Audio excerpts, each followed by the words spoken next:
Hi everyone, I'm Flavia. I wish I was there with all of you. Unfortunately, I could not make this time, but next year for sure. Anyways, I will present the paper we work on towards semantic interoperability for demand-side management, a review of BIM and BAS ontologies.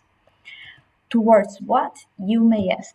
Yes, I hope you didn't get lost, but I understand there's quite a lot of concepts in here, so I'll break it down for you to understand the purpose of actually bringing them all together.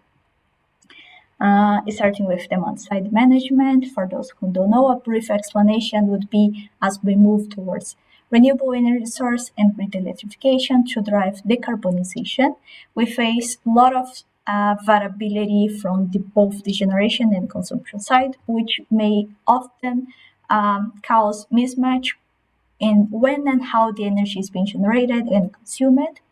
And this is where demand-side management comes in to help balance things out by bringing different strategies that can, for example, shift or shed the loads from the consumer side according to the generation side. Demand-side management has a lot of potential, here referred by one of its programs, demand response. It can increase the share of renewable energy sources and by lowering their curtailment while reducing tons of CO2 emissions. Because the industry sector accounts for 35% of the global energy demand, it points out to be the largest potential for demand response application. However, in that case, as we'll be dealing with consumption behavior change, and here, as we can see, the consumer willingness actually plays a significant role in making demand-side management available, making flexible availability of the resource. For a demand-side management to be effective, building loads must be controlled in a responsive, adaptive, and intelligent way, respecting local conditions and occupant needs.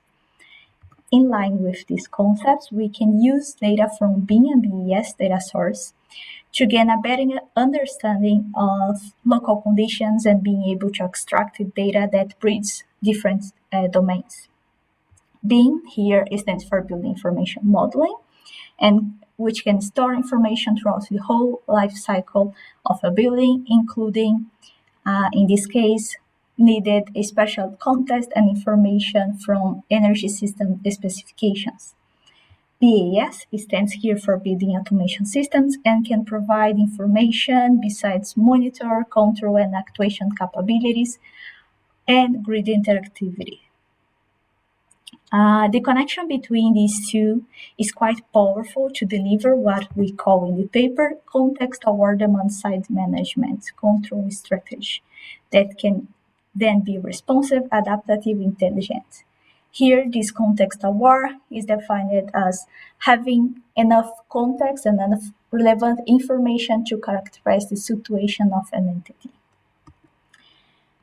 The problem is that these data sources often do not communicate well with each other. They suffer from interoperability. Interoperability, defined as the ability to share information between applications, is influenced by the fact that the most building data is stored in data silos, with ambiguous, inconsistent, and very difficult to understand labels. As such, existing data exchange process have a large amount of data that are hard to access, not machine readable, and have no explicit relational information. To enable interoperability among interdisciplinary domains in a smart grid context, the Grid-Wise Architecture Council proposed a context-setting framework with 3 conceptual layers.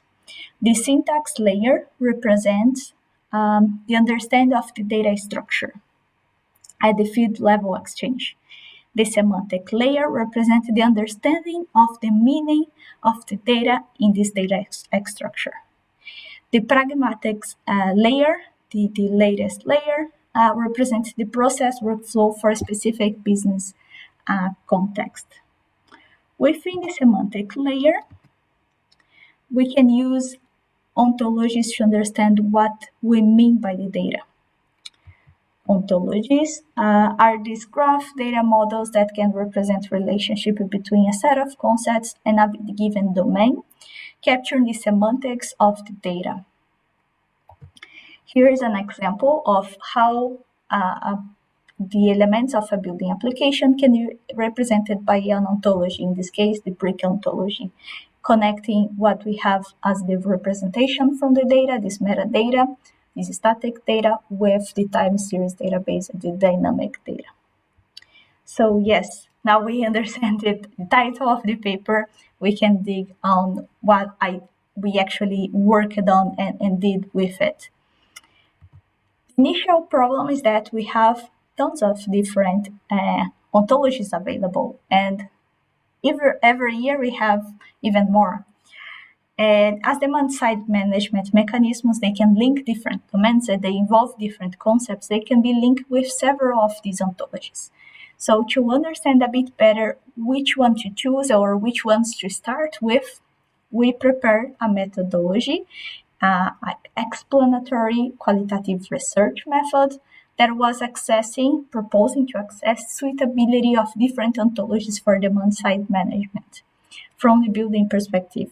So we started with ontology search, making a systematic review and analysis of papers to find relevant ontologies. Then we assessed the ontologies in this qualitative level, understanding which data we need to represent for most of the demand-side management service and which ontology provides that data. Then we had a comparison trying to establish the degree of how much each ontology could represent those core concepts. And then we make the selection not only based on this completeness, but also on the level of complexity, compatibility, ambiguity, and the maintenance aspects of the different ontologies.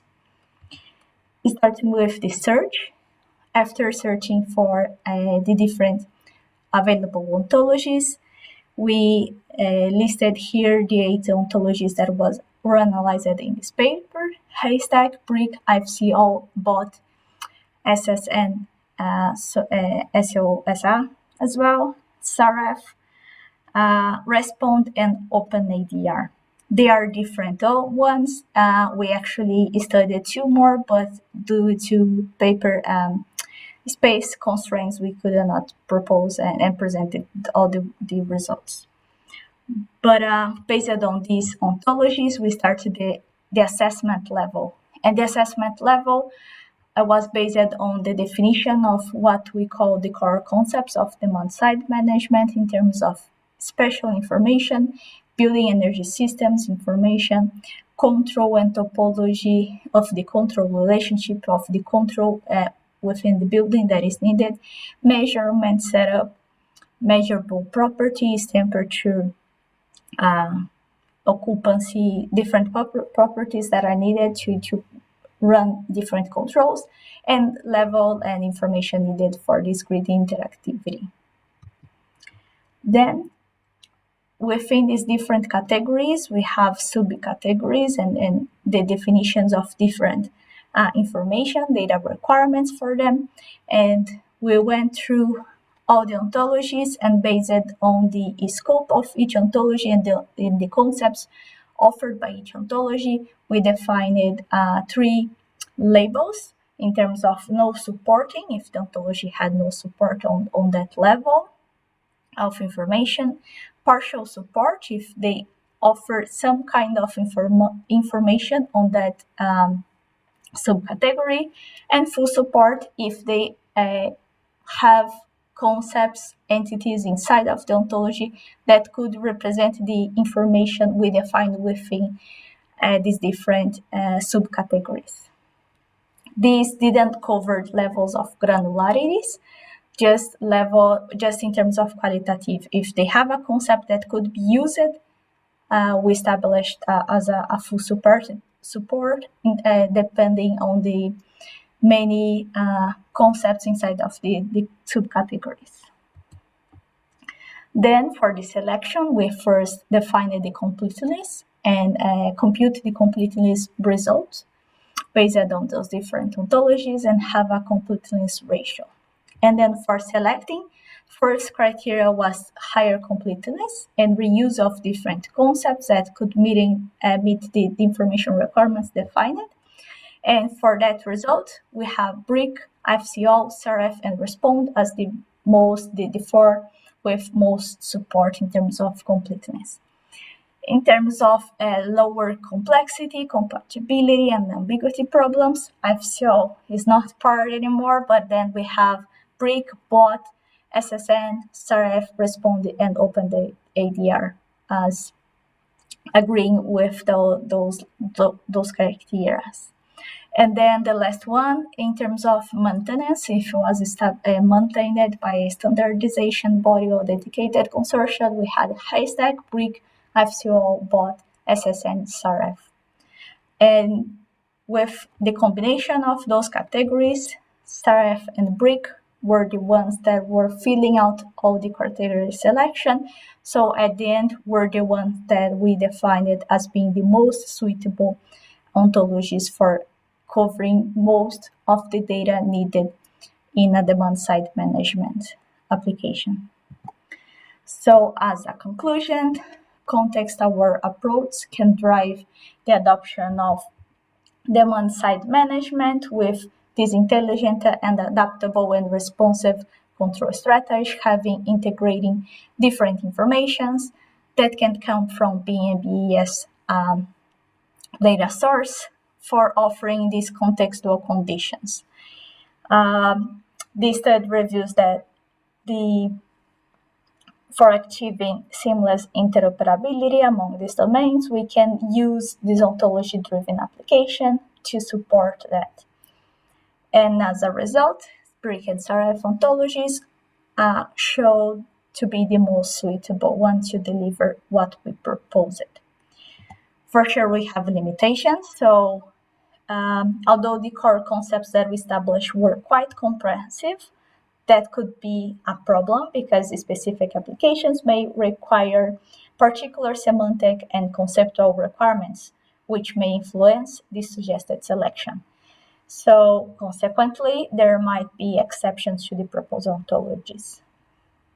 As such, the validity of the suitability needs to be characterized by different use cases, and that's what I'm working at the moment. So I have a use case, I have a specific building, and I'm validating the use of the BRIC and SRF to represent all the data requirements that I needed in this specific application. But we can see in the next paper. That was all. I hope you enjoy the presentation, and I hope you enjoy even more your trip there in Greece. Thank you a lot, and see you now for the questions.